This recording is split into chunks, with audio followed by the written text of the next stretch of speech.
পবিত্র ঈদ উল ফিতরকে সামনে রেখে ঘরমুখো মানুষের ঢল অব্যাহত রয়েছে। ঈদ যাত্রার তৃতীয় দিনে প্রিয়জনদেরকে সাথে নিয়ে ঈদ উদযাপন করতে রাজধানী ঢাকা ছাড়ছেন হাজারো মানুষ। ট্রেন ও বাসে অনেকেই নির্বিঘ্নে যাত্রা করতে পারলেও টিকিট সংকট ও বাড়তি ভাড়া নিয়ে যাত্রীদের অভিযোগও কম নয়। হাসিবুল ইসলাম শান্তর প্রতিবেদন। ঈদ উল ফিতরকে সামনে রেখে রাজধানী ঢাকা ছেড়ে গ্রামের উদ্দেশ্যে ছুটছেন ঘরমুখো মানুষ। ঈদযাত্রার তৃতীয় দিনেও রাজধানী কমলাপুর রেলওয়ে স্টেশন ও বিভিন্ন বাস টার্মিনালে দেখা গেছে যাত্রীদের উপচে পড়া ভিড়। ট্রেনে যাত্রা করতে অনেকেই স্টেশনে এসে লাইন ধরে দাঁড়ানোর টিকিট চেয়েও না পাওয়ায় অভিযোগ করেন যাত্রীরা। অনেকের দাবি 2 থেকে 3 ঘন্টা লাইনে দাঁড়িয়েও কাঙ্ক্ষিত টিকিট পাননি তারা।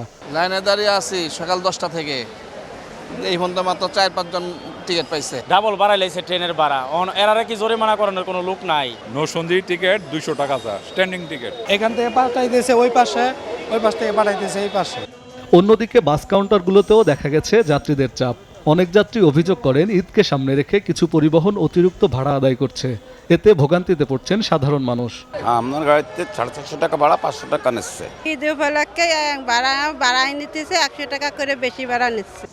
টিকিট সংকট ও অতিরিক্ত ভাড়া নিয়ে কিছু অভিযোগ থাকলেও কর্তৃপক্ষের দাবি যাত্রীদের নিরাপদ যাত্রা নিশ্চিত করতে নেওয়া হয়েছে নানান উদ্যোগ।